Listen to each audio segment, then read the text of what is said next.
Yeah, and it was in a big house, so we all like just in the basement. We all had some place. We had a bed, or you were lucky if you had a bed. If you had a bed, then you were the king.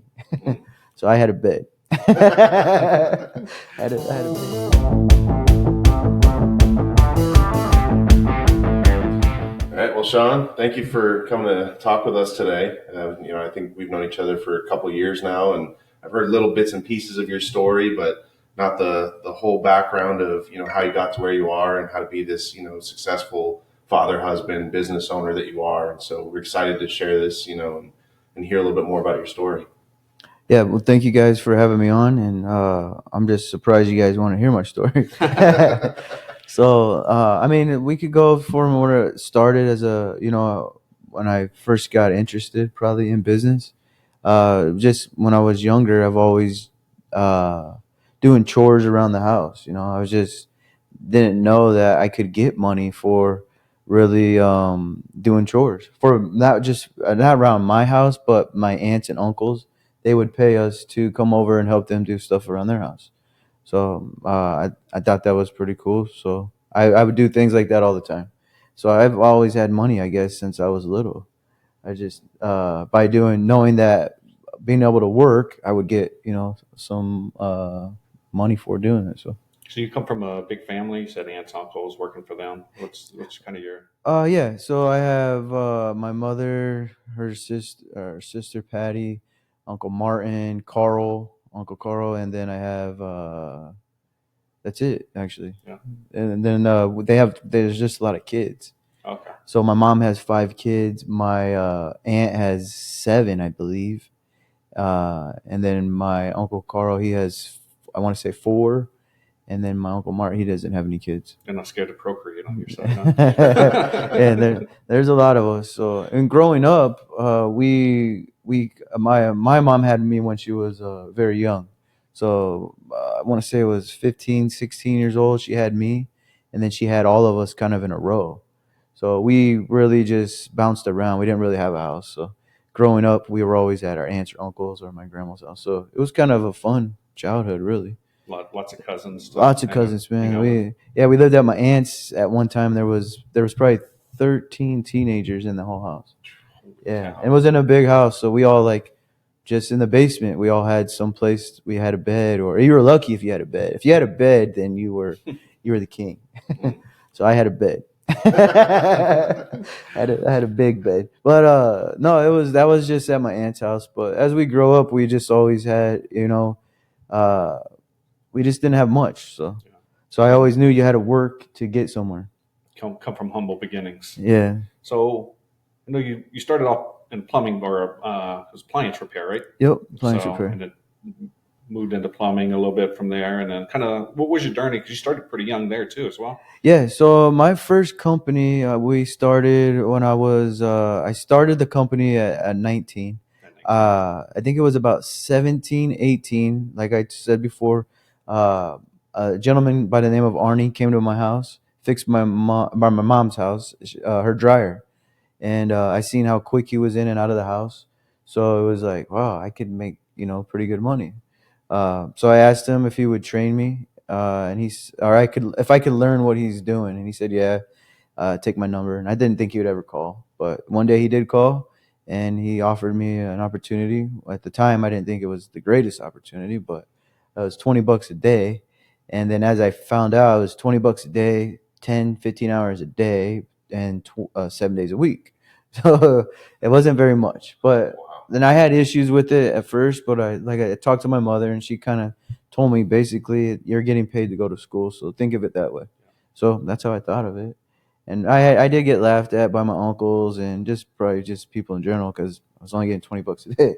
So, but anyways, 3 months down the road, I was given a cell phone and a truck, and I was able to start making money. So 30% on every job that I was given, and that was probably around 18, 19, 20, I believe.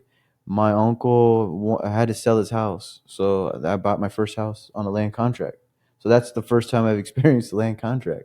And I had some shoebox money, so I gave him that, and I had a house. And Wow. Now, so I was about, and then that's before that. Obviously, Malia, my wife now, we were together. I think 2 years or a year before that, in South Omaha is where we stayed at. We had our first daughter there, Ayana, and we moved into the house. I was a little worried because my mortgage payment was, I want to say it was $1,200 at the time.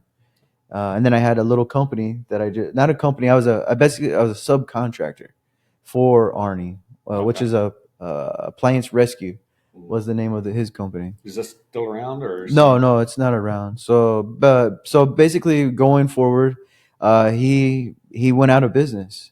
So I got this house. I just barely. I think I just got married, had my kid. I think another kid was on the way, and Arnie went out of business. But in the meantime, we would always do work for another gentleman by the name of Sam, and he lived in my neighborhood, surprisingly. But he did the same type of work, but he only did the older machines. So he was like, "Hey, I have work for you if you want to do it." So he started subbing me work, and he actually gave me 50%.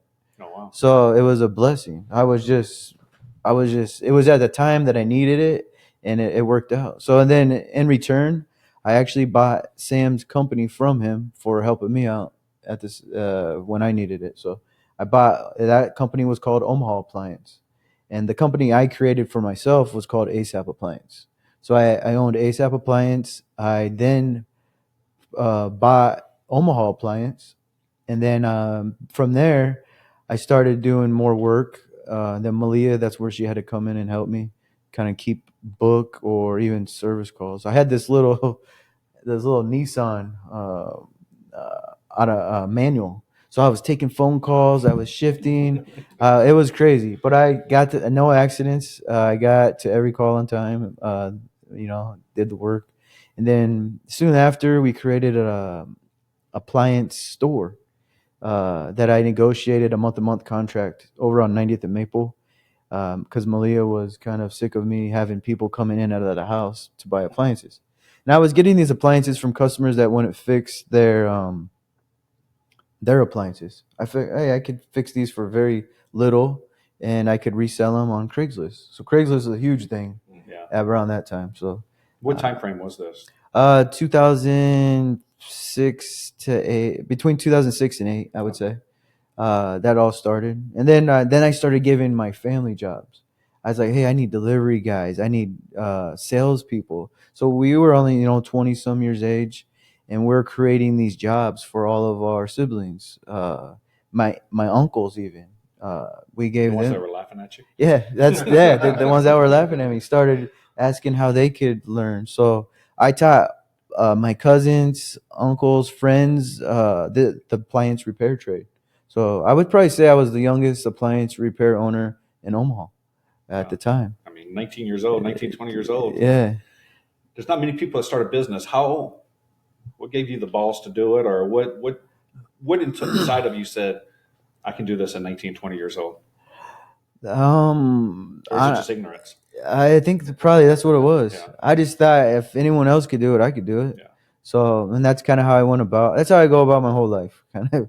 I think anyone could do anything as they put their mind to it. So, Yeah. and that's kind of how I started. And then from there, we had our plumbing. We added plumbing, and then, like I said, we started giving everybody an opportunity in the family to learn something new, and kind of things didn't go as planned, later, but Malia and I are pretty innovative, so we found new ways to, generate income for ourselves. And then we got into real estate also. 25, I think we bought an apartment building. And I was Uh, on Park Avenue, right? Park Ave, yeah, 1148 Park Ave, right on the corner. Yeah. Still today, this is a favorite building of mine that I don't own anymore. Yeah, I own a duplex across the street from it, so I'm familiar with the building. Nice. That's a nice neighborhood. I like it. So that was when we finally got into real estate. So probably should have got a little house, but I thought the guys that I was hanging out with, they had bigger ones, bigger buildings. So I was like, I got to get this one. So it's kind of something that I wanted to do. But you don't have that one anymore. No, freaking lost my. I didn't lose. I spent all my cash. I would say spent all the cash. Didn't know that you could use other people's money at the time, like banks or hard money lending. All the all the other avenues you can get money from. Didn't know about them. So I ran out of money, had to sell the place, reinvested, became one of Harvest Development's first investors. It was pretty cool being able to meet those people, other investors from other states. It was pretty interesting. Um, then I finally sold out of there, and then I bought little flips, here and there. We'd get little ones. At the same time, we still have the company running, more kids coming. Uh, there's a lot. We were growing. We had at one time, I think we had 20 some employees. So it was pretty. It was a journey for sure. Lots of learning. Lots of learning. Like another guy I ran into. His name is Jerry. He said, basically, I didn't go to college or anything. So, but he said, you're just from your mistakes, you just call them tuition checks. So it's kind of the same concept, Yeah. but just I'm learning on the job, really. So So you get paid to learn, but every once in a while you might lose a little bit of money on a deal or a job or whatever. oh yeah, I've lost hundreds of thousands dollars, but learning it, the learning experience I got from it is got what got me here. So kind of taking that learning experience, you talked about the first one, 1148 Park Avenue. And if I'm not mistaken, you went in there and you basically evicted everybody, or not evicted everybody, but got everybody out Yeah. and rehabbed the whole thing and lost. That's where a lot of your money went through. But now you have a new property in Lincoln, however many years later, and because of what you experienced there, you're kind of doing it a little bit different now. Yes, yes. So when I first got in there, I did evict everybody because that's what I seen and was told kind of that's the easiest way. Yeah, that's the easiest way when you have money. Yeah. But when you don't have money and you're trying to make things work, there's other ways. You don't, especially in multi. You could, like I am doing on in Lincoln, you only vacate a few of them, or you take the vacated ones and you start from there. So the reason why is because you want to be able to have cash flow because obviously you have the mortgage, you have utilities. So the other half of the tenants are paying all that while you're actually doing the rehab at the same exact time. So it's a balance that you can do and you're allowed to. You may have disgruntled tenants, but you talk to them, you let them know kind of what's going on, and they might get worried because they might, you're updating it. Their rents are going to go up. But just talk to them, let them know what's going on is what I would recommend. And but that's the best way to go about multifamily, I believe. Unless you have a lot of money, then there's other routes you could take too. So Yeah, if you have lots of money, you're probably not buying these lower class apartments. I mean, trying to make money out of yeah, them, trying to yeah. make money. But yeah, you buy C, D class buildings, you turn them into B class, and that's where you get your equity and cash flow to buy other ones just the same way, and you just keep repeating it. Yeah. And that's kind of what how I started with the residential homes. Same concept. So I see a lot of people that kind of get this imposter syndrome about getting into business, buying rental properties because they just feel that, oh, well, I didn't finish out my degree yet, and so I just need to work on that and all that stuff. So in order to do all these businesses and buy these properties, you got to have a doctorate, right? No, not at all. I have an eighth grade education. So, and sometimes I get a lot of grief about it from my kids. They're all graduating high school. Most of them all A's. My son, he's actually got a 4.3 or 5, and he's about to graduate high school next year. So, How uh, many? You mentioned your kids a few times. How many kids do you have? kids, I have 6, five girls and a boy. Yeah. So, been keeping the family tradition of procreating going well. Yeah, and I'm trying to persuade them to do something that benefits this, I guess, like a little empire that we're trying to create here. There's a lot of what is it? I guess opportunity job that we are creating that we pay a lot of contractors, accountants, CPAs, lawyers in this business, and they could easily do that and have a one up right out the gate, you know. And I don't preach college in my house, honestly. I preach entrepreneurship, but I do expect them to graduate high school, you know, just so they have that at least, you know. And and if they're capable of it, I hold them to a higher standard, you know. If you can get A's, you can continue to get A's. You know, don't settle for a C if we know you can get an A. So You're more on the effort than the grade. yeah, yeah, As long as they're and putting in the effort, B, or C, whatever it is, yeah, it's the effort that that's matters the it. most. Yeah, if they can only get B's, I'm okay with that because as long as they're trying, you know, you can go to school and get a C nowadays. You don't even have to try. But for them to try, and then if they get A's, we actually reward them with $100 for getting all For A's. each A. No, not each Oh, A. I'm about to say. No, they're too smart for that. I'm gonna move in. No, that's how I was rewarded. Each A, I would get 100 because they knew Sean ain't gonna get those A's. Well, But so by getting out of school after eighth grade, I mean, I'm familiar with your story a little bit that you and Malia met not long after that, right? yep, we met. I want to say we met at 17 or 18. Is when we met from a mutual friend, Nick. We got introduced at the Mall of Bluffs. It's in Oh. Council Bluffs. It's no longer there, but she worked at a place called Munchville. So and that's kind of I would always go get there, get some munchies. She Well, would always give them to me. So. well, and so because you guys met so young, I mean, did you feel like not having, the further education kind of fueled your fire to need to be successful? Because, you're like, well, now I've got, a family to take care of, Yeah, no, I mean, honestly, I've always been money motivated since a young age. So I just didn't know how to do that. So that was something that not just our family, but a lot of families lack how to, how to go about. I had no business owners in the family that I'm aware of. I was the first entrepreneur, I think. I think my uncles did have some companies, but they were just, we like to call them jobs. They created themselves a job. So I wasn't trying to do that. I was trying to replace myself to create financial freedom by, hey, I was a technician, but trained my brother to be a tech. Then now I'm not a tech. Grow a little more. Hire my cousin to be a tech. Grow a little more. Hire my uncle to be a tech. Teach my sisters sales. My wife would teach them accounting, bookkeeping, so everyone was learning these little things in business as we were growing up, and now to this day, we kind of just realized it. We didn't know what we were doing at the time. She had no plan. It just No plan at all. happened that way. Just know that we needed money to be able to, live. We wanted nice things, and you can't. No one's gonna. And knowing that no one's gonna give you anything is a very powerful thing to learn early in life. I believe. If you learn that, I think then that will help build a better character in a person, and they'll work hard if they know that nothing's gonna be given to them. Yeah. So, and then there's people that probably don't too. So. But one thing Ryan and I talk about all the time, we were talking about it before you got here, was that we want to own businesses. We don't want to work the businesses. Yeah. And that I think is the hardest thing is that, understanding that if someone does something 80% as good as you can do it, is it still done right?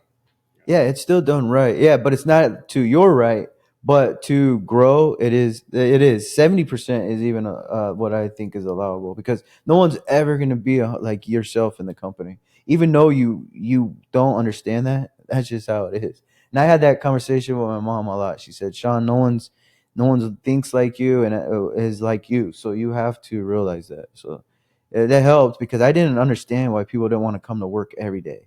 I came to work every day, even on the weekends. I worked for very little for a company like 750 an hour, and I was very. It was at Oriental Trading. I worked there, and I was very happy. I was only making 750 an hour, and I was there every single day. I would even get in trouble for trying to stay later because that little extra 50 cents or whatever I would get added up. But I was I was very appreciative of any job that I was ever given, and I did it the best. I didn't care what I did. I was always trying to be the best. And then that got me to another job. Eventually, my uncle actually got it for me at William H. Harvey, a little warehouse job, and that was about 16, 17, I think. And then after that, that's when I created my company. So. And so, do you still have ASAP? What's the? I do not. I sold it to my brother. They're he has very good work ethic himself. He's very knowledgeable and in the trades that that we've created. So him and his wife, they work really hard to keep the business going. And as far as I know, they're continuing to do well. They did have they're in a little hardship at the moment for with health and stuff, but the kid or my brother, man, he's a very strong guy. Uh, Honestly, it's admirable how he's dealing with it and still running his company. Yeah, So That's awesome. yeah. Well, and so I remember the first time I met you. I think it was at one of the RIA property tours or something, and you came up to me and just said, "Hey, I hear you're doing development stuff. I'd love to hear more about that." And I was like, "I'd love to talk to you about it." And then finding out later that how successful you and Malia are. How are you guys able to stay humble through all I mean, I think it has to do with us coming up as children. Malia didn't live the best life either. She has great family and stuff as well now. Actually, a lot of them work for us too. So, but I think that's how. Really, honestly, I don't really know. We did. I guess our parents had to have something to do with it. Our my grandparents as well. Like it's kind of hard to explain, I guess. My mother was so young; it was like a kid raising a kid, that? So we were with our grandparents a lot, and my grandma would always help me. And my grandpa, they would instill our character of people who, they would. There was a lot of us, so it was probably very hard, but I just and then going to a Catholic school at a young age, I think helped out a lot too because you get these morals. So that's what I've instilled in my kids. Or I want them to. I put them all through Catholic school through eighth grade, and after eighth grade, I let them decide where they want to go for high school. And my daughter wanted to go to just a public school, so she did Papillion La Vista, and my son he actually wanted to go to Gross. So and then my other daughter wanted to go to Gross. Now all of them want to go to Gross. So which is fine. Gross is a very good school. So but I think it all starts when you're a kid, even though you don't have it the best, but I think somehow we were able to always find the good in of all the bad. So And then that's one thing that I can say from talking to you guys is that I admire that a lot. Is it seems like no matter who you meet, you're always looking for something to learn from them and something to give back to yeah, I think that's a good thing for anyone to do. Always be looking to see how you can help somebody else because if you help somebody else, it's not expected, but eventually it comes around. It may not even be from that person, but it could be from somebody else you meet. So always just putting good out there. I believe good will come back. yeah. It's funny. Till my first time I met you was at real luncheon as well. So, and he was sitting next to Valerie. Valerie went with me. It was at that barbecue place or whatever at the Holiday, not the Oh, the Holiday. real, yeah. Yeah, and Sean's a quiet guy, like you said, humble, just kind of, oh yeah, I them. own Flip some houses, ASAP. I flipped some balance houses, some and he's rentals. just like the guy that's like the nonchalant guy about like. But then you're like, I don't know, a handful of months ago, I'm like, how many flips you got going on? You're like, oh, I got 11 of them going right now. We're closing on, we're getting another one on Friday. It's just like you do all this. You just bought a multifamily in Lincoln. You're working on, like you have a lot going on, and but yet you just, stay pretty grounded. You don't have you still have all your hair. Not all gray. I would. It just, and to me, I would be losing my mind. But you put in enough systems and processes. I was talking to your wife a couple nights ago, and she was telling me about her real estate. I don't know if you were there when we were talking about it, but yeah, she's like, yeah, I don't do anything. I have my real estate license, and I guess Sean, yeah, you were there because we were talking about her Yeah, letting you in the yeah, yeah. buildings and stuff. But yeah, just like put in all these systems and processes to help you not go crazy in what Yes. you're doing. Yeah, no, I think Malia has a big part in that. She's better at that. I'm not very organized in that aspect. She does and she sticks to them. Like me, I'm just a slow learner, I guess. It takes me a while, but as soon as I learn it, that's what I'll do. Mhm. But back to what you said when we first met, I thought the same thing with you, man. You were a very impressive guy.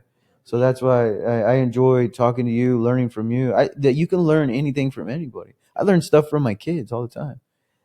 So you can learn anywhere, and Meeting you too. We have mutual contracts. Like that's when we were first talking, you had a contract that you're doing on the Air Force Base, Yeah.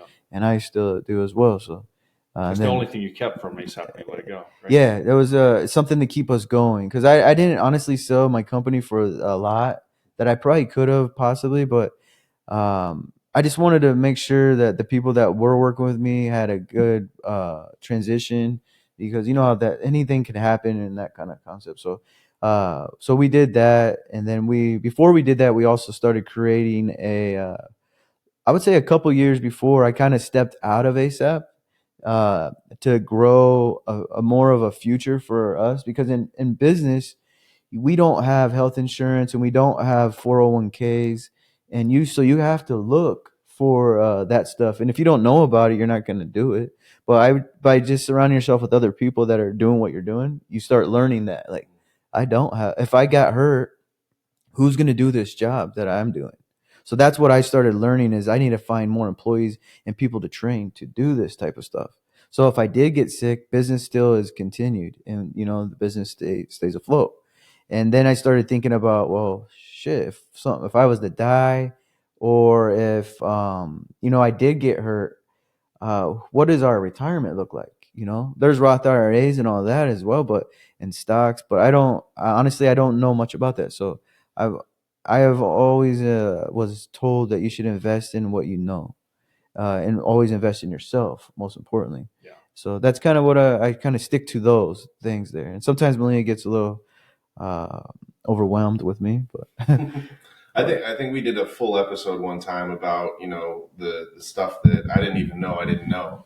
When I got in the Army when I was 17, got out 10 years later, and I had to buy my own insurance, and I was like, I don't know how to buy insurance. I wound up buying like $1,000 a month supplemental policy that didn't cover any health, no dental, nothing. And I took it, I got another cold call from a guy, and I was like, hey, can you look at my policy? And he's like, you don't have any coverage. Like, this oh is man, ridiculous. And so then he got me a better policy for like $30 a month, wow, like for our family of 9. And that's so impressive. I just, but like you said, from having connections that can teach you those things, it's a lot of what you've said is just about you were around the right people that, kept motivating you to do more and do things better and adjust. And one of those is, like you said, your wife. And so I definitely want to hear, as someone who runs multiple businesses with my wife, how has that been about having complementary skill sets and literally being together 24/7?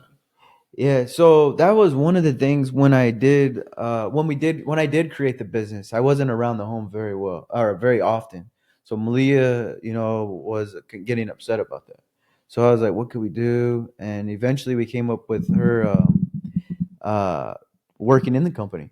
So once you started working in the company, we started spending more time together. But then we started not spending so much time with the kids.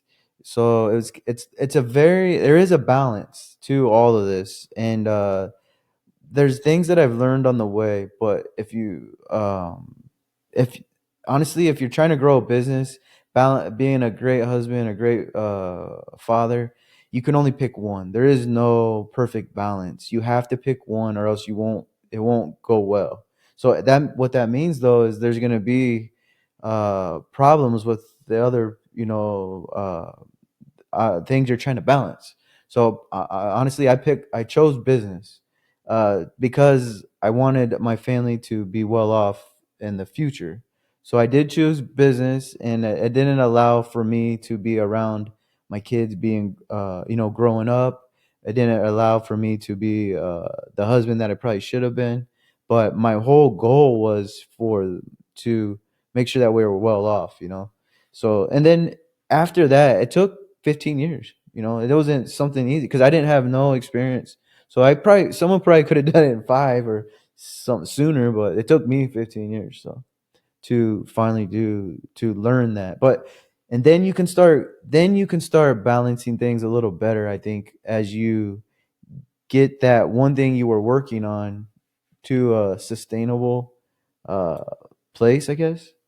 And then after that, becomes a little easier. I'm not saying that it's easy at all, because it's not. But I mean, Malia and I argue a lot about business, about me and her, about me and the kids. But one thing that we did find out is that me and her come first, and then it's the kids. Hmm. So with as many kids, you think that would be, the other way around, but no, it's me and her first, and then we were like, okay, let's do something with the kids or something. But we always make sure that there's time for us, and we spend a lot of time together because we that's something that we chose to do. We married each other. And whether she chose to be in business or not is a different story. But Malia has been very supportive of what we're doing, and without her, I really couldn't probably have got this far because she knows what I lack. She's good at it too, so it kind of helps.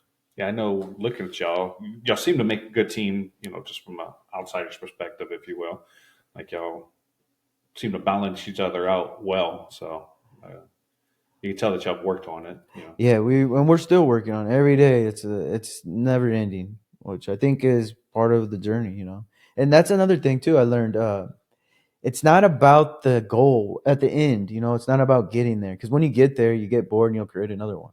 That's what I learned. But it's never ending, especially if for me, anyways. It's Yeah. just I just keep going, and we get there. We hit a goal, we make a new one. So but what I did learn is just reading or listening to other podcasts is it's the journey that matters. It's the people you meet. It's the people that you help. It's the people that helped you. Uh, that you can't get very far without people helping you. Whether it's them keep giving you more business, or whether they're giving you advice, or whatever it is somebody is always helping somebody. And I not too long ago I created this LLC called Self Made because I considered myself self made. But then I heard something not too long ago that was the guy was like, I'm not self made because somebody helped me. They might not have I might not have been given anything or anything, but someone did help me, whether it was my bookkeeper or my lawyer or my banker or whoever, but somebody did help me. So, and realistically, nobody's really self-made if you successful people really. So, Yeah, I love.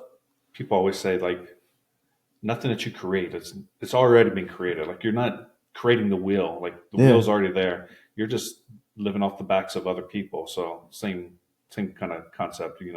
Like I, I don't think Malia went to school for accounting, right? No, no. So she learned that from somebody, from somewhere. Yeah. Be it a YouTube video or a book that somebody wrote or something. You're standing on the back of others. Yeah. In her case, it's Ken Hasselbrook.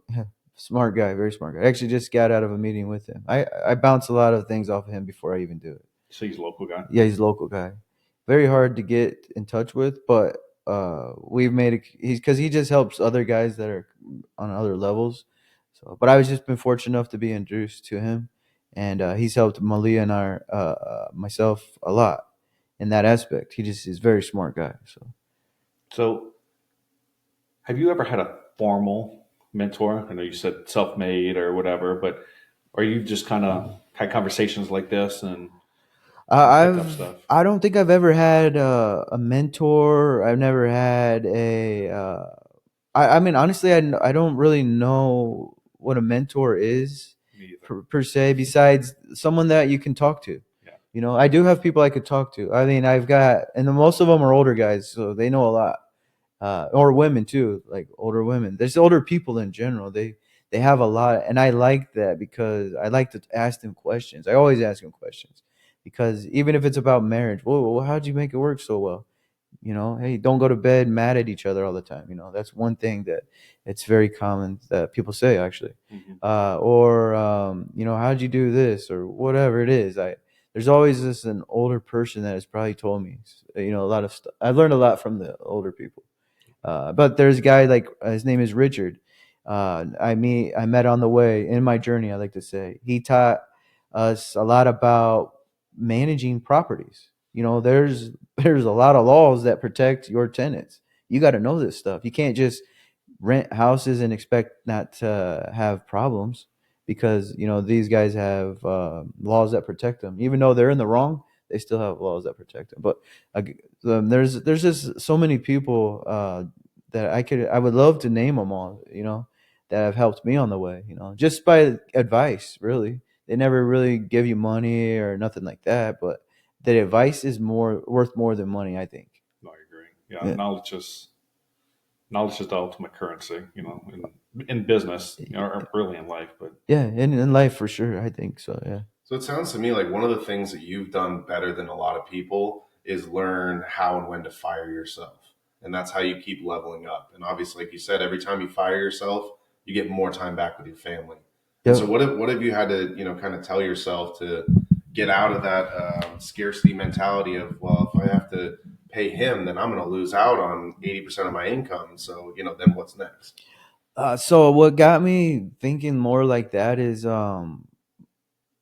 basically just that I needed time, and time, as you get older, you learn that time is the most valuable thing. Nothing else really is more valuable than time. Not that I know of. But to do that, yeah, it was very hard at first, but it wasn't too hard for me because I know that I'm not the smartest. I'm not the best manager either. I'm a micromanager like crazy, so it's bad. To be a micromanager, it's bad because the people you hire, they want to do what you hire them for. But if you're trying to do their job for them or tell them how to do it, that's not the best thing to do because that's not what they want. They want someone hanging over their back telling them what to do. So it's been I guess Malia tells me a lot where I lack, so it's been able to help me it's a wife realize it. for you. Yeah, their wife, yeah, a good wife will tell you that. So then she's not a yes man, that's for sure. So, and that's good. She gets mad about it because a lot of people you won't realize it actually, but you'll start seeing a lot of people that you are surrounding you, or they become yes men, and it's not a good thing. You think it is because they're telling you and doing everything you tell them to do, but that's not what you need to grow to the next level. Because that life is about the next level. No matter what, I think that's kind of how you have to look at life. Whether it's the house, the car, or the vacation, there's always a better vacation. So there's leveling up is always something. One thing I do lack is my health. I don't go to the gym every day.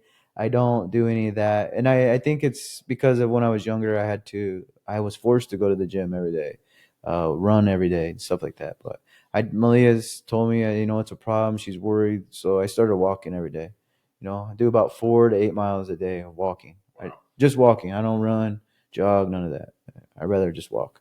Yeah, I recently started rucking, so I refuse to run, but I've after I started rucking, I came across a book and they were talking about studies of it, and it's supposed to be as good as running, so I'm gonna stick with that. Oh, I have a lot So of respect for the guys that do that. That's hard, man. yeah, It's cool. It's fun though. I've done it. I never put no weight on it. I probably should start because just to see, test yourself. It's always good to test yourself. yeah, But rucking, oh man, especially on like the hills and stuff. yeah. So we go on Saturdays out to Platte River State Park, Oh so wow, do about 5 6 miles. So you're pretty beat up after that. So I yeah. sleep good on Saturday nights. I funny story is I actually have a weighted vest. I just never used it There you yet. go. That's awesome. No, I a lot of the things that you're saying, I think, is just figuring out where your priorities are, and because I also struggle with that is that we enjoy working. I love to just continue to, increase my income streams and create new things. And like people, often ask like, when is enough enough, I'm like, well, I don't think I'll ever retire. I will always be doing something because we just enjoy it so much, and I get to do it with my wife. My wife is absolutely my best friend, and I get to spend every day working with her. But lately I've been pursuing another venture which has me away from the house, 4 days a week. And so she yesterday just said, "Hey, can you just take me to the driving range, like for half an hour, just so we can have some one-on-one time?" And so that's one thing that you get so tunnel vision on, chasing that next venture, that next property, next business, that going back and remembering to, like you said, put your wife first, and then when you guys are on the same page, it trickles down to the kids. Yeah, You know, it does. You're right. The kids see everything you do. They hear everything you say. You definitely have to do what you say when you have kids. You know, you're the Oh, they hold you example. accountable. Yeah, they They're the hold you best accountable. accountability partners. Yeah, we got my son. We call him Dad. That guy, man, he's on us. Why'd you do this? Why'd you spend that? We're like, what? What does it matter to you? But that's just how he is, and he's not wrong for it, really, because he's in some cases he's right. Like, the hell did I do that for? But no, it is. But mainly, you know, I don't know if I've ever said it, but God is a huge part of my life. Since I was little, my grandma's just instilled it in us that God comes first. Yeah. And then you have to, honestly, because I didn't know that at first. I didn't understand that you have to come first. It sounds weird. You're being selfish, but you're not. You have to come first. And the reason is because if you're not healthy, then who's going to take care of your kids, your wife? If you're not financially successful, who's going to do all the stuff for the family? You know, you in order to give somebody money, you had to have the money first.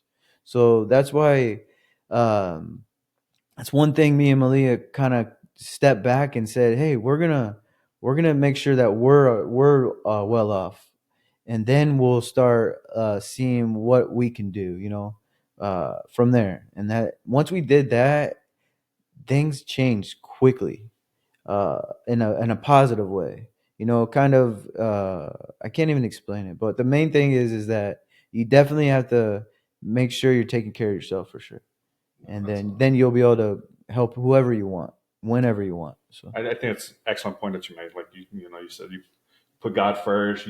You and your wife, y'all's relationship, then the kids, then the business, and you kind of have that hierarchy yeah, of God, marriage, family, and then work. But you've been able to somewhat be successful in all of it. Kind of and bring it all together into one cohesive unit.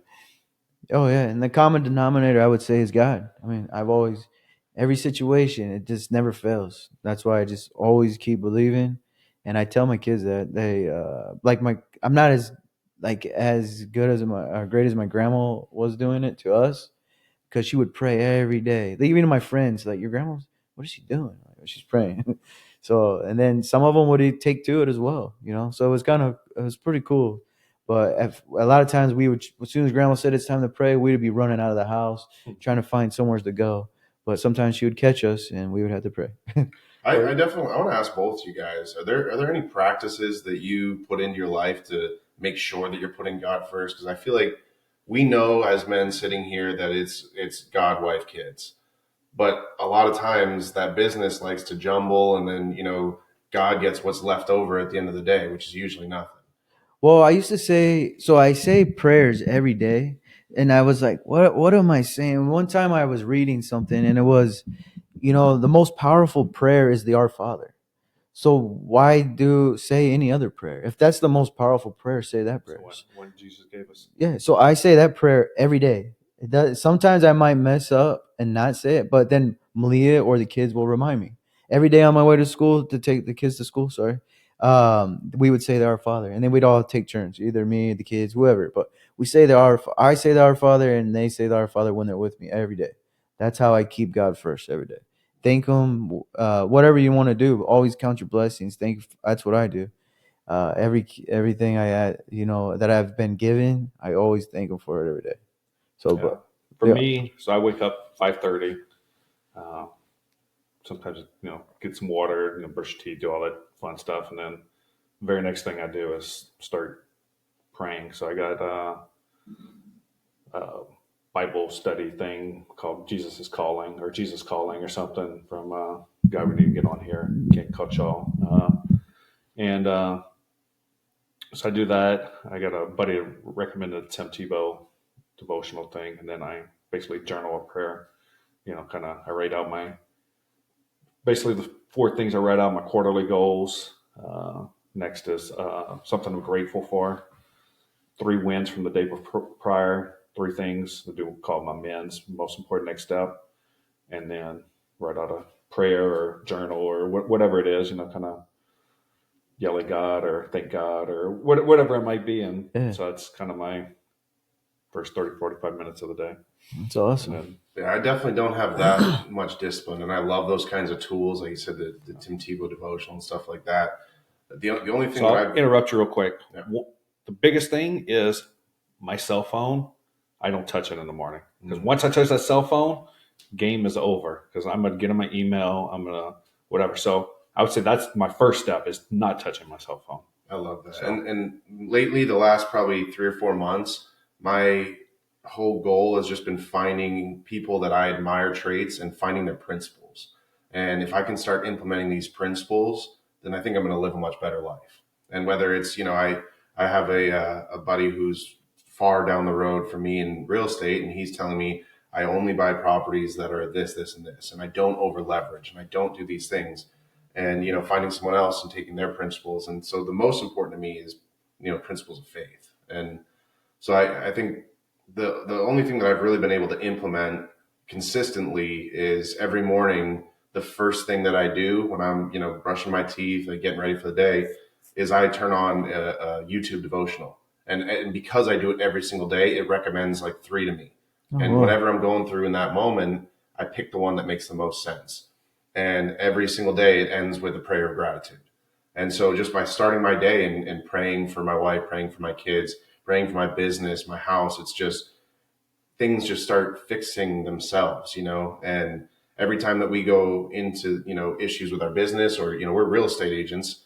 So when we go a period of time without income, those devotionals remind me to just step back, pray about it. And people come out of the woodworks that I've never met before, and they just pop up and say, "Hey, I really felt like giving you a call today." And it's amazing how present God has been in my life since I implemented that one thing. It's true. It's true. You also said one thing too, or not too long ago about a building that you guys were selling, a little sixplex by one of my properties, and what you said was awesome. Just some guy came out of nowhere and basically resolved the issue that you guys were having. So that was awesome. To hear things like that is amazing to me. Yeah, and that's happened time and time and time again. And I'm still very new in my faith. I just got baptized last summer. Oh wow, And so that's I'm awesome. still very fresh in it. But the one thing is that I always felt like in order to be able to preach anything to my kids and teach them about anything, I had to be, further advanced. And that's not true. I just have to do the things and share that with them. And so, I'm not consistent with it, but I try and tuck them in and pray with them at night and at least, remind them to say grace before they eat and stuff. Yeah. And we have a 12-year-old son who's got a temper and he's picking on his siblings and stuff. And, I just pray about it. And I'm like, God, like, how do I handle this? Because, I want to fly off a handle and be like, why are you acting like this? And God just tells me, open the book, help him through it, show him where he needs to read and learn about giving into temptation and stuff like that. And that's, it's been a game changer. Even we've been in spots of, financial drought, where we're focusing on the problem every single day. And it's leading to us butting heads, my wife and I butting heads. And I surrendered, gave it back to God. I just said, help me through this. Show me which direction I'm supposed to go in. And one of the people that popped up was Ryan. Reached out and said, "Hey, I really want to start this podcast." And it was, I'm not even joking, the next day. That's The next awesome. day after praying, just being in a tough spot. And I had a couple deals come through that, one was a buddy that I helped him buy a house probably 4 years ago. And he said, "Hey, I just walked away from my high paying W-2 job and I want to start a business with you." And so we started this home automation business together. And the third was, this flip property that just came to us. It's the most phenomenal deal that I've ever found. And so I know I'm going in the weeds on this, but I love this part of the story. So, through this prayer of just, I need help. I need people to come and show me the way. She called me through Bigger Pockets and said, "Hey, I've got this lead and I'm not really sure what to do with it. I know it's a deal, but I'm not sure, should I flip it? Should I wholesale? Like, what do I do?" And just asked if I'd sit down with the seller. And so we sat down, it worked out. She is one of the kindest souls, that I've met in this business. And we, now are close with her husband, and, it's been a great experience. The Sunday after I sat down with those sellers, guess who was sitting in my church that I've been going to for, a few years? This gal. Wow. Yeah, with her family. And I was like, Had Like, she and one been of the going there things the that whole time, or she's been going there for years. you Yeah, we just never knew cross each other. paths? Yep. That's awesome. And it was incredible. And so just it gives me chills just thinking about those Yeah, I didn't things. know that No, part of the story. it's an amazing thing. It's almost like a cheat code. Yeah. But if you it is it's and it just brings a lot of good things. Like you don't as like one thing I did read also before is you basically you put in half the work and God will take care of the rest. Mm. If you live by that, you will just let so much pressure, stress off your shoulders, or whatever they say. But it works. But you have to do your 50%. You don't do that, it's not gonna work. I just heard one the other day. It was like God said to be fed, but he wasn't going to bring you the worms to your nest. Yeah, it's true. It's all true, honestly. But like I said, I feel like it's a cheat code, but it's as simple as that. Believe in God and do what basically He's trying to tell you to do. And another thing too, I heard is because you always ask for signs. I need a sign. I need a sign. The sign is going to be so visible that you'll know it's a sign. So you don't have to look too hard when you're asking. You'll know that it's what He's trying to tell you. Yeah. So No, and because I don't know if I've ever talked to you before. I'm in a men's group, a Christian men's business leadership group. I'm the youngest in there by probably 20 or 30 years. oh wow, And so just being around all these, like you said, gray haired folk, that have gone through all these struggles, I've learned so much about that stuff. And it's helped me with my faith, my business, and just putting God first. it's awesome. It's the way I honestly believe. You have to So, believe in Sean, God. hey, it might sound bad for me to say this. I don't want to take anything away from God when I say this, but you said 50-50, but it seems like you've done a fair amount of work. I feel like you put in your 50% and then some. Would that make I you? still because I don't know who judges what workload is Yeah, what you know what I mean. it's So fair. it might be a lot. It might even look like a lot, but maybe it's not to compared to where I'm going or I'm supposed to be going. So, but that's what I just if it's just a belief. It's all mind over matter when it all comes down to it. So if you believe that God is going to take care of your problems and you're doing the most that you can do, that's it. That's all it is. It really is. That's if everyone wants to know how I don't get so stressed out or I don't look so stressed, I mean, that's it. You know, that's all I do. I will say, you impressed me. We walked that 12-plex off in Lafayette a couple months ago, whatever it was. And so we're walking and kind of running numbers. And Sean and I, we were kind of talking out loud to one another.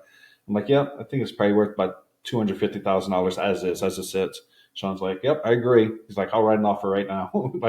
Boom, that day, he's like, you'll have the offer this afternoon. He was just just action. You were ready to take action. I mean, you didn't get it or anything, but Yeah, you were willing to right then and there do the work, take the action, and decisive in what you were deciding. you have to shoot your shot. If you don't, then you won't ever know. I could have got it. You never know, but I didn't. But that's okay. There's more deals. That's another thing. There's always another deal. If you know that as well, it'll take a lot of stress off yourself as well. So. No, I'm learning also every day. I'm trying to learn new things um, to see where my next journey is. So Yeah. Well, one thing you said about 50-50, I think, in the context of God, is like his 50 will always be much more than my 50. of And course, so even if I feel like I'm going all out, his 50 is so much greater. And Yeah. that's why I just want to point Yeah. out that it's not like you're like, oh, I'm just going to do 50% of the work. I guess, yeah, no, but you're right. you're there putting in the work. You're taking the reps. You're working out. Yeah, no, you're right. Because we who's the judge? What how much work it really is? I don't. But like you're saying, his 50 is always greater, but our 50, it could be really only 20%. If you're gonna do percentages. You might be Uh, blowing 1%. yeah, because you could be in someone. You could be you might not be able to walk or something. Or whatever. You could be challenging us in a different way than somebody else. But so your 20% could be God's 50% that He's asking from you. So.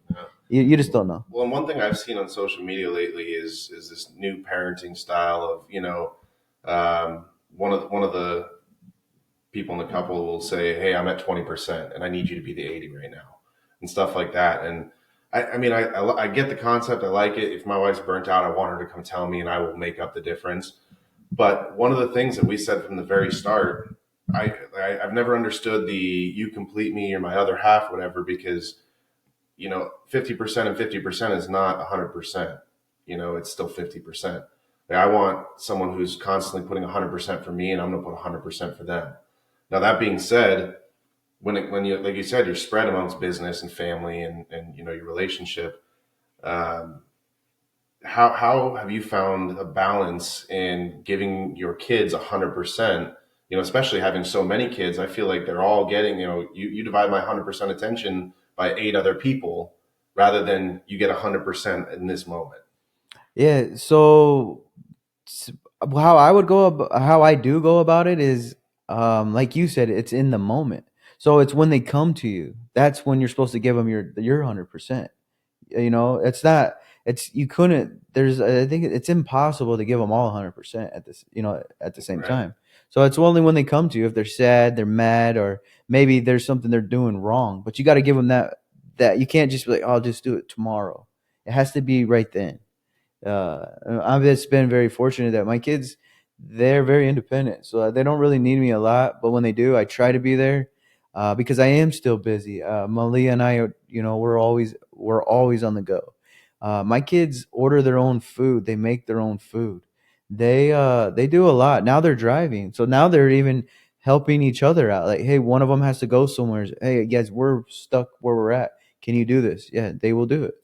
That's So one thing that people say all the time. Like we have 7 kids, and people are always like, 7. Oh my gosh, I stopped at 3. yeah. But I would say, like, after 4, they just start taking care of each other, Yeah, and you're really just there to supervise, guide them through the tough spots, and they do the majority of the rest. yeah, and that brings it to another thing I heard as well. Like, I think it was John Elway. I was at some church function, and they asked him, "Well, did you ever pressure your kids in being and or getting into football?" He said, "No, I never pressured them anything. The only time I I was any type of way is when they would come to me.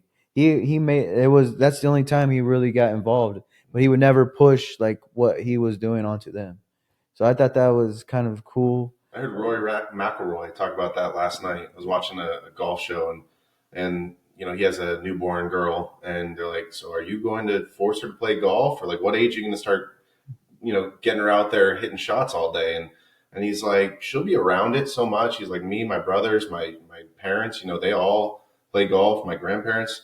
He's like, "So she'll be so familiar with it that if she wants an interest and takes an interest in it, I'll tell her whatever she wants, Yeah. but I will never force her to do what I enjoy doing." Yeah, and it's hard as a parent because you want them to do what you want them to do, but they are their own, people. So the event that you want them to do that to eventually, you obviously got to be there when you're to be a father. You're not always going to be their friend, and I think a lot of people don't get that. Having 6 kids, you're not their friend all the time. You can't be, or else you're not being a father. So I think.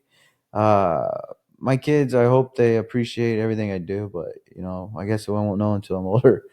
So, Yeah. Have any of your kids taken an interest in the business? Are they all kind of like, no, they kind of do their own thing. But my daughter, she's going to college right now. She's actually pays for her own college, and she has decided that she wants to get into real estate. So I have incentivized her. If she does, then we will reimburse her for that. It's not very much also to do that, and it's I don't think it's not a bad thing. She doesn't. I don't know if she really knows what she wants to do. So her career could change. You know how it goes in college. So, mm, but I don't know. So, but if she is, then definitely I'm going to be there to help her in any way I can on that aspect. mm. Cool. Well, before we wrap up, is there anything that you want to, like, any pressing things that you feel like kind of helped you get here other than just kind of following your heart, following God, and just taking action? What's one key takeaway, I guess, if ask it another way, to I your would success? I would say, I mean, if you're wanting to be successful, and I would say, from what I've learned is, put God first, and just surround yourself with people that are trying to do what you want to do. If you, that goes back to, like, if you have a broken arm, you don't go to the dentist. You go to the doctor. Or you don't if you have some sort of accounting issue, you don't go to your banker. You go to a CPA. So go to the direct source of what you're trying to do to learn from, because you could be misguided. You could be told the wrong thing, and I think that will help, a lot if you're trying to do things, especially when you don't know what to do or where to go. But everybody knows that. So just go with it. Don't be asking people questions that don't know anything about what you're trying to do, because you're gonna get the wrong answer. And that could affect your whole life. So you're kind of a buy once, cry once type person. That like I'll go pay the lawyer to do the lawyer thing versus trying to figure it out on your own. And Yeah, uh, definitely hire the right person to do the job. It will help you a lot, save you a lot. And I still had to learn from that sometimes as well, because it's not always about saving a dollar. Sometimes you have to pay the extra dollar. yeah, I think that's one lesson I haven't learned.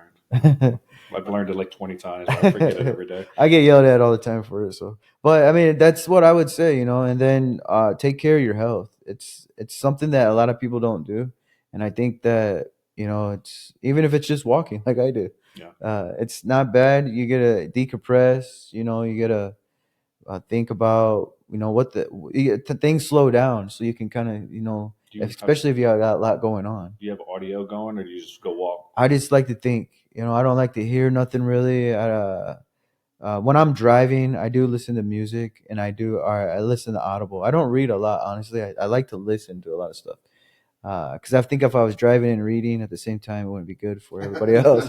So, Yeah. but no, that's kind of what I would say. And then if you guys have me on here down the road, maybe I'll have some new things Yeah. that I've learned. Yeah, So absolutely. Well, I appreciate it. I got one more.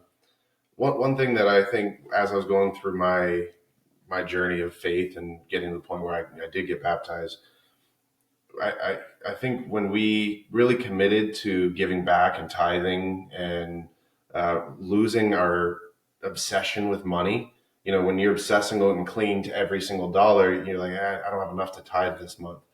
Now it's the first thing that we do. Every paycheck or every commission that comes in, and every dollar that we earn, we're giving 10 cents of it, back to the church or to a good cause. And I've seen a direct correlation into how much that money comes back. And, the hard part for me is not treating it like a vending machine and truly giving with your heart. Is there any, foundations that you're a part of, or any way that you give back to people?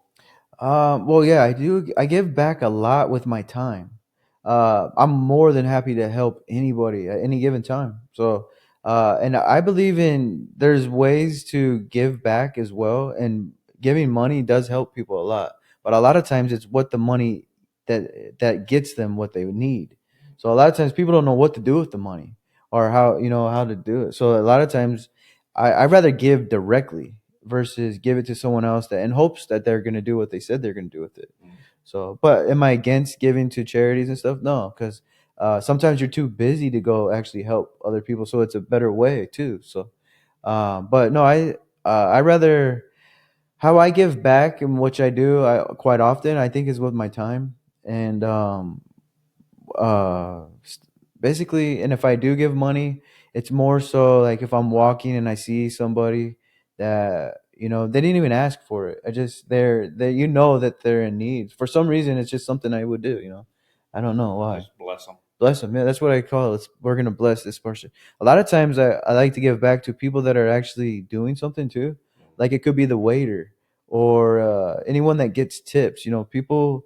It surprises them. Like, wow. Like, I keep staying there. It's gonna, whatever you're doing, you're gonna work through it. And so it's fun too, because you can kind of see when you're giving back, how they, what the reaction is. They light up. Yeah, they light up and stuff, and it shows your kids too. Like, hey, wow, that was awesome. So I think there's a lot of ways that you can give back. It's not always money. It could be time. It could be just it could be anything really, you know. So Yeah. It's Anything awesome. else? I mean, I could probably talk all day. Yeah. I love everything you've said, and love the way that this conversation went, and I definitely look forward to the next one.